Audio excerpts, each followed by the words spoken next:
তারা সোনার বাংলা গড়ার ওয়াদা করে বাংলাকে শ্মশান বাংলায় পরিণত করেছিলেন।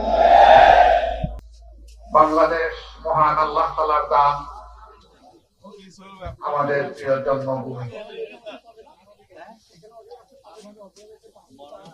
আল্লাহর সৃষ্টি এই অঞ্চল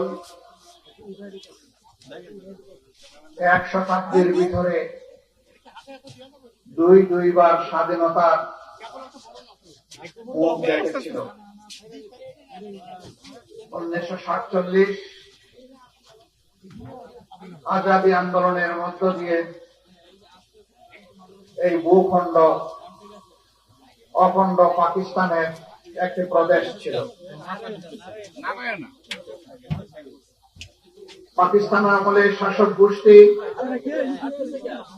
পূর্ব পাকিস্তানের সাথে বৈষম্য ক্ষেত্র বিশেষে অবিচার করার কারণে এদেশের মানুষ পাকিস্তানি শাসক গোষ্ঠীর বিরুদ্ধে ফুঁসে উঠেছিল। গণস্বাক্ষরের গণ আন্দোলনের হাত ধরে 70-এর সাধারণ নির্বাচন অনুষ্ঠিত হয়েছিল।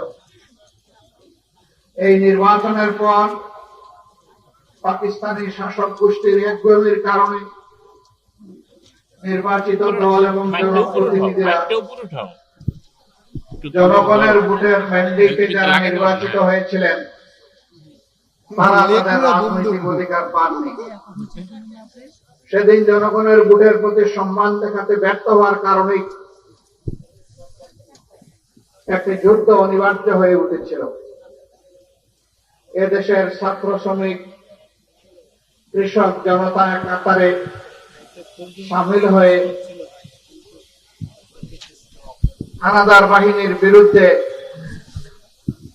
যুদ্ধে ঝাঁপিয়ে পড়েছিল। বুক ভরা আশা আর চোখ ভরা স্বপ্ন নিয়ে যে প্রিয় দেশটি সব ধরনের বৈষম্যের হাত থেকে মুক্তি পাবে, সামাজিক ন্যায় বিচার নিশ্চিত হবে, দেশ মর্যাদার আসনে প্রতিষ্ঠিত হবে, জাতি হিসাবে গর্ব করে বুক ফুলিয়ে বিশ্বের বুকে আমরা চলাফেরা করতে পারব। যারা সেদিন নির্বাচিত হয়েছিলেন তারা এমনটাই জাতিকে আশ্বস্ত করেছিলেন। কিন্তু স্বাধীনতা পরবর্তী বাংলাদেশ, এই দেশটি বিপুল সংখ্যক মূল্যবান জীবন, সম্পদ আর ইজ্জতের ত্যাগ কোরবানির বিনিময়ে অর্জিত হয়েছিল, শাসক গোষ্ঠী জনগণের সাথে কথা রাখেনি। সেদিন যারা লড়াই করেছিলেন, জীবন দিয়েছিলেন, আহত পঙ্গু হয়েছিলেন,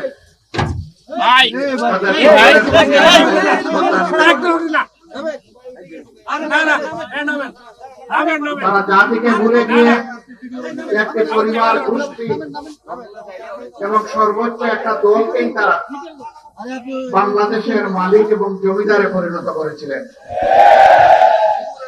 বাকি সমস্ত মানুষকে তারা দাসত্বের শৃঙ্খলে আবদ্ধ করেছিলেন, বহুদলীয় গণতন্ত্র খতম করে দিয়েছিলেন, মিডিয়ার স্বাধীনতা কেড়ে নিয়েছিলেন, মানুষের বাঁচার অধিকার তারা কেড়ে নিয়েছিলেন, ভোটের অধিকারও তারা কেড়ে নিয়েছিলেন। এক কথায় নগর জীবনে, জনজীবনে মানুষ হিসেবে মানুষের যে সমস্ত মৌলিক মানবিক অধিকার আছে সবগুলা সেদিন দলিত মতিত হয়েছিল। আমাদের পুলিশ ছিল, সেনাবাহিনী ছিল, আধা সামরিক বাহিনী ছিল, সাহায্যকারী আনসার ছিল, কিন্তু দল গোষ্ঠী পরিবারকে রক্ষা করার জন্য সেদিন একটি জল্লাদ বাহিনী গঠন করা হয়েছিল, যার নাম ছিল রক্ষী বাহিনী। এই জল্লাদ বাহিনীর হাতে মানুষের জীবন, সম্পদ এবং ইজ্জতকে অবলীলায় তুলে দেওয়া হয়েছিল। যখন যাকে ইচ্ছা তাকে খুন করা হয়েছে, এ মানুষগুলার সামান্যতম বিচার পাওয়ার কোন অধিকার সেদিন ছিল না। মা বোনদের ইজ্জত লুণ্ঠন করা হয়েছে, সংগ্রামশীল পরিবারের লোকেরা তাদের মেয়েদেরকে শিক্ষা প্রতিষ্ঠানে পাঠানো বন্ধ করে দিয়েছিল। ঘর থেকে মা বোনরা বের হতে চাইতেন না, এরকম একটা বিভীষিকাময় অবস্থা তৈরি করা হয়েছিল। মন্ত্রী প্রধানমন্ত্রীর ছেলেরা ব্যাংক ডাকাতিতে লিপ্ত হয়েছিল।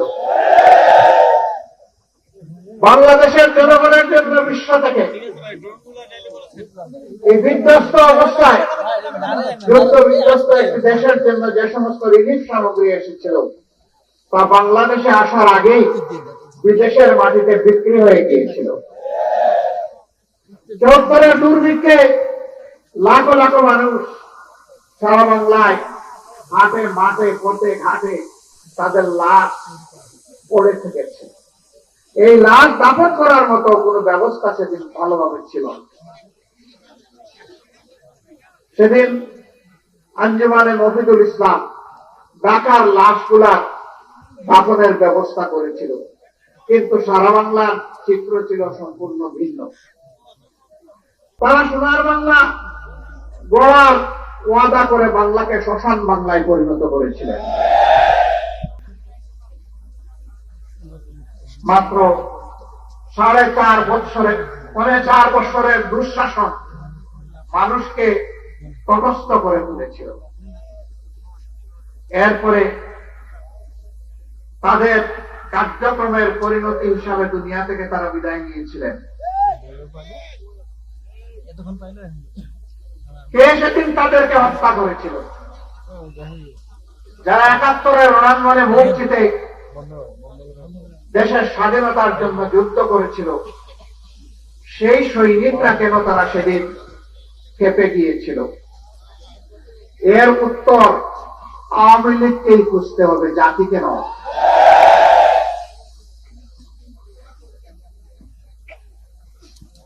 সম্মানিত বন্ধুগণ, আমরা আশা করেছিলাম ৭২-এর 10 জানুয়ারি থেকে ৭৫-এর 15 আগস্ট পর্যন্ত দেশে যে ফ্যাসিবাদ কায়েম হয়েছিল, এক না একতন্ত্র কায়েম হয়েছিল, যার পরিণতি সচক্ষে দেখেছে দেশের মানুষ, এটা থেকে আওয়ামী লীগ শিক্ষা নিবে। কিন্তু ওই যে কথা আছে, কয়লা ধরলেও ময়লা যায় না। সাবান আর সার্ফ এক্সেল যা দিয়েই ধর না কেন, কালো কয়লা আরো কুচকুচে কালো হয়। আওয়ামী লীগের ক্ষেত্রে তাই হয়েছে। 3 দফায় বাংলাদেশের মসনদে তারা এসেছিলেন। ৭২-এর 10 জানুয়ারি, আবার এসেছিলেন 96 সালের 10 জানুয়ারি, এরপরে তারা আবার এসেছিলেন 2009 সালের 7 জানুয়ারি। এই 3 বার তারা ক্ষমতায় এসে বাংলাদেশকে ছোপ ছোপ রক্ত আর খাড়ি খাড়ি লাশ উপহার দিয়েছে।